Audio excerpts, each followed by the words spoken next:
Понятно одно, что живя на природе, всегда есть материал для того, чтобы его выложить в Инстаграме, в Телеграме, неважно где. А вот сидя в комнатке, ну что, приготовить блинчики, там, оладушки, рецептик какой-то. Почти одно и то же. Оладушки? Да. Ой, было Мы бы это здорово. не готовим, мне даже неинтересно. А вот это вот вокруг, смотрите, какой простор. Тут 3 гектара земли у реки.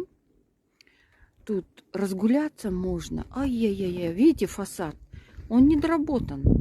Вот сколько у нас хватило времени в ноябре, мы его делали. Даже в декабре мы делали этот фасад. И трубу под Новый год вывели.